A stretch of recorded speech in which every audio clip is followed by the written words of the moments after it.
Assalamualaikum, ketemu lagi dengan Ide Usaha 2000. Di sini saya memiliki satu buah modul XL7015 ya, bisa dilihat. Bentuk fisik dari modul 7015 seperti ini ya, mungil. Dan untuk rangkaiannya pun sangat simpel sekali ya.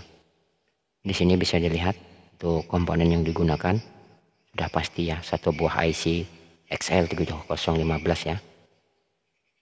Kemudian di sini ada satu buah tripod 103 atau 10 kilo ya. Kemudian di sini ada 3 buah kapasitor, 1 buah resistor, dan 1 buah dioda ya. Kemudian untuk di bagian input bisa dilihat ya, di sini sudah ada keterangannya, back in dan ground ya. Jadi jangan sampai terbalik untuk memasang polaritasnya ya. Karena jika terbalik besar kemungkinan modul ini akan rusak. Dan untuk kapasitor yang digunakan adalah 47 mikrofarad ya, 400 volt. Dan di bagian outputnya juga sudah ada keterangannya ya untuk pad out dan groundnya ya. Jadi jangan sampai terbalik juga ya.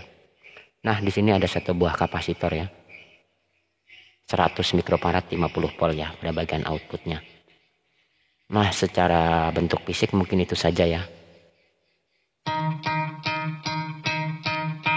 Masuk ke spesifikasi dari modul XL7015.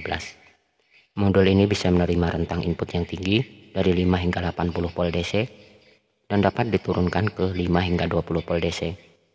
Memiliki 3 sistem proteksi atau auto off ya. Saat modul ini mengalami overheating proteksi ya. Saat modul ini mengalami panas berlebih, maka secara otomatis modul ini akan off ya. Kemudian ada fitur short circuit proteksi ya. Saat di bagian outputnya terjadi short, maka secara otomatis modul ini akan mati. Dan yang terakhir ya, over current proteksi. Fitur ini berfungsi untuk mencegah arus berlebih pada bagian outputnya ya. Jika modul ini mengalami arus berlebih, maka secara otomatis modul ini akan mati. Nah ya, arus yang bisa dihantarkan dari modul ini adalah 0,8 ampere atau 800 mA ya, dengan daya maksimum 7 watt. Di kisaran harga 14 ribuan modul ini sudah lumayan oke. Jika sobat tertarik, silahkan klik linknya akan saya sertakan di video ini. Sebelum melakukan pengujian ya, di sini yang perlu kita perhatikan ya, untuk pemakaian di tegangan 5 hingga 48 volt DC ya pada bagian inputnya, arus yang disarankan 0,6 ampere atau 600 mA ya. Dan pemakaian di tegangan 15 hingga 48 volt DC, arus yang disarankan 1 ampere ya. Nah, masuk ke pengujian dari modul.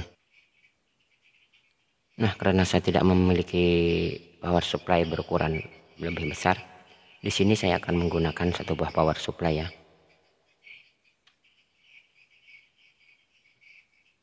Dengan tegangan outputnya hanya 39 volt ya, atau kurang lebihnya 40 volt ya jika kita bulatkan.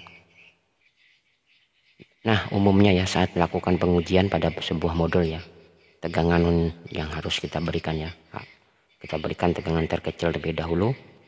Di sini saya akan memberikan tegangan 5 volt terlebih dahulu ya. Oke, di sini saya sudah melakukan penyetingan untuk tegangan outputnya dengan input 48 volt. Untuk outputnya saya setting di 12 volt ya. Kemudian akan saya beri beban. Mungkin bebannya kurang lebih 200 mA ya. Akan kita coba ya. Nggak beberapa saat apakah modul ini akan panas ya.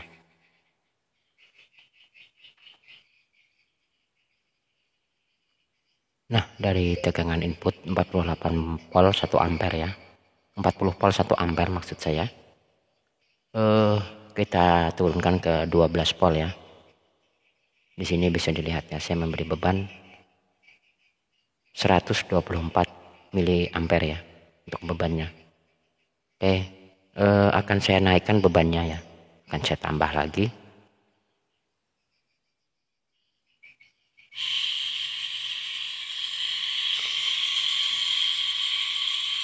Bisa dilihat ya untuk arusnya hingga 354 mA ya, dan akan saya coba di hingga beberapa saat ya, apakah modul ini akan panas dengan arus 360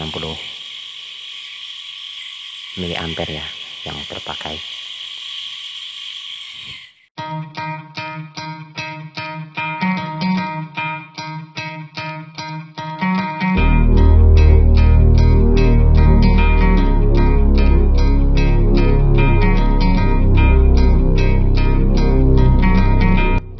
Nah, kemudian akan kita tes ya untuk sistem short circuit proteksinya ya, apakah bekerja pada model ini.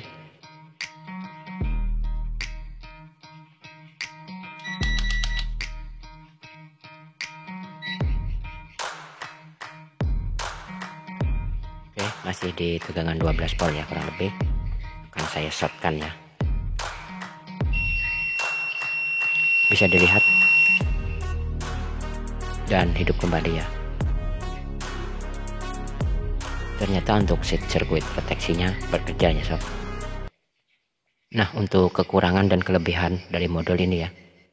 Untuk kelebihannya dia sudah memiliki 3 sistem proteksi ya. Jadi sangat aman sekali digunakan ya dalam jangka waktu yang panjang.